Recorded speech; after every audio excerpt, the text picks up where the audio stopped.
Amazing. You're still here.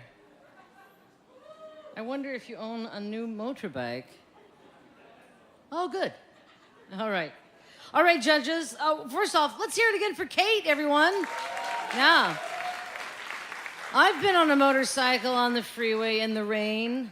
Not fun. Okay, judges. 7, and a 9. Whoop, whoop. Cool. All right. It's time for another storyteller.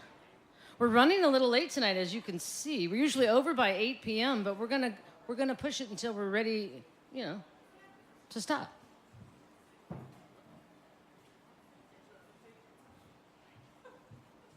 I have more to tell you about my mother, but I'm gonna let the people in the basket tell stories first. And the next teller tonight, she said that I should hold this back if there were more than 10 tellers. Hold on. The next teller tonight is Jean Elizabeth.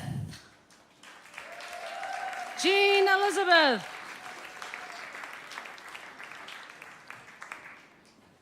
Welcome. Oh, I always want to take this with me.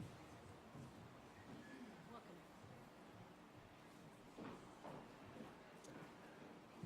So when you prosecute criminals, the unexpected happens frequently. And on my very first day as a deputy prosecutor, or my very first day in court anyway, I was receiving my only training, which was to follow Joe, Prosecutor Joe, who was 3 weeks my senior.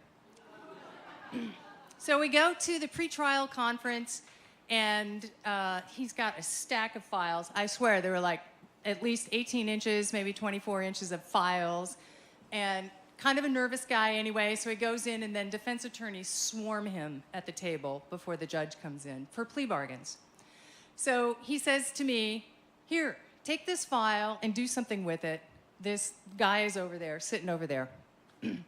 So I go over, and it's a driving while suspended charge. This is in district court, similar to Amy's municipal court in Grant County. So it's kind of at that level, district court, county court. And so it's this 18-year-old kid, and he's like really nervous. He's shaking, and he's there with his grandma. And he says, my license was suspended because I couldn't afford insurance, but I've got the money now, and I'm going to go right out this week and buy insurance. And so I said, he was like so sincere. I said, well, okay, I'll dismiss your case. So I went over to Joe. He said, do something with it. And he said, you can't do that. And then he told me the appropriate disposition. I went back and did something different that was fair, and he got out of it later. So now I'm all trained, and so I have cases assigned. And a defense attorney is coming in to see me, and it's on a DUI, driving while under the influence of some sort of intoxicant.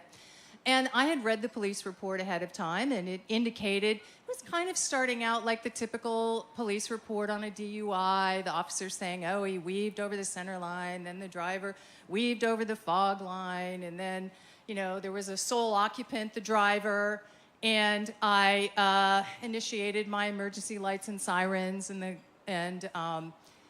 then a head popped up, and there turned out to be a passenger as the car pulled over. So the defense attorney proceeds to tell me, Jane, you can't win this case because my client was not affected by what he had to drink. He was affected by the woman performing oral sex on him while he was driving. So I'm now the hardened prosecutor, right? I've learned my experience, and so I go, I want to see you make that argument to the jury. So it never went to trial.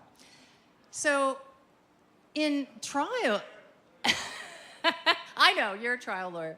So trials always have unexpected things that happen. Now they're really not that exciting like on TV. 90% of the work you do before you get into court.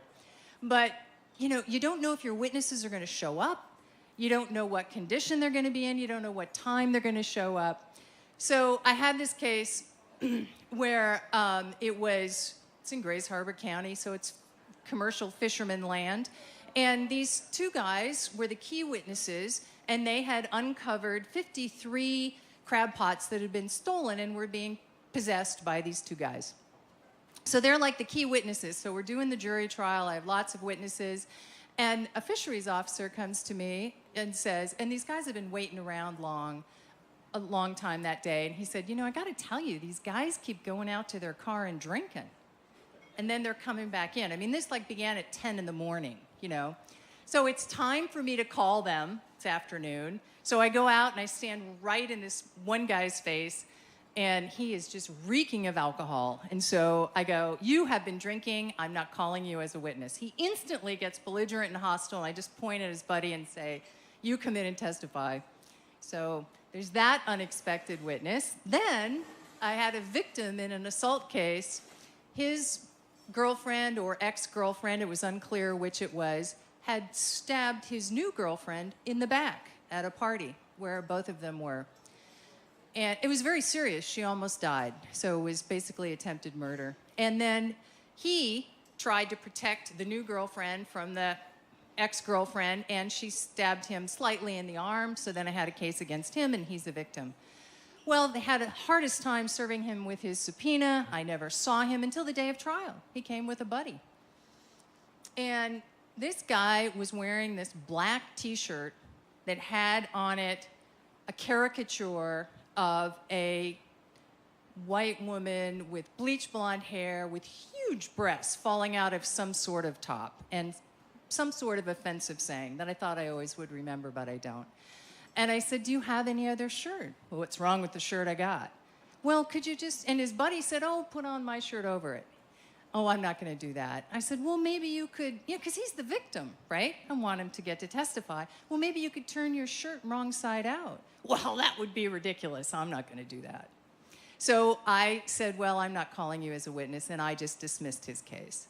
And when I was talking to the jury afterwards, they said, where was the boyfriend? So, and then a surprise in being a prosecutor that was actually in a case, and it was the criminal who was surprised, was this case where this guy, Robbie, we'll call him Robbie, was going to his drug dealer Jack's house to buy some cocaine. Well, meanwhile, inside the house was the Narcotics Drug Task Force serving a warrant. And Jack wasn't home. So they're serving it. They have on the blue nylon jackets with, the large white letters on the back that say police, and they're in there searching the entire house. So Robbie knocks on the door, and one of these cops answers the door. And Robbie looks at him, and he says, is Jack here? And the cop says, no, may I help you? Well, yeah, I was going to buy some cocaine from Jack. And so the cop says, well, I can help you with that. And so he says, okay, how much you going to charge me? So the cop says, well, how much would Jack charge you? $100. The cop says, that works for me. He turns his back on the cop. Okay, he's standing in the open doorway. There are other cops walking around, blue nylon jackets, police. The cop walks into the kitchen. Now, he can't see what he's doing in the kitchen, but he gets some baking soda, gets a piece of paper, puts the baking soda in the piece of paper, folds it up, and comes back out and says, here you go. And then Robbie gives him $100. They close the door. Robbie drives off. 2 minutes later, Robbie drives back down the street and yells, fuck you! Because he's gotten baking soda. So now I have his case in court, okay? I learned, I've read the report, we set it for trial. So Robbie goes out to buy some cocaine. Well, his crime is possession of a counterfeit drug. If you believe you're possessing a drug, it is a crime, whether it's a drug or not. It's just not quite as serious. It's a gross misdemeanor instead of a felony. So at any rate, so he's waiting trial, and he goes out to buy some more cocaine. Goes to a house, knocks on the door, and as luck would have it, it's the same drug task force performing a search warrant at that second drug dealer's house when Robbie's knocking on the door. This guy just doesn't have very good luck.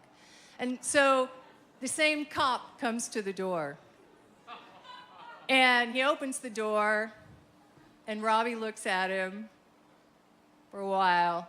The cop doesn't say anything. And then Robbie says, I know you.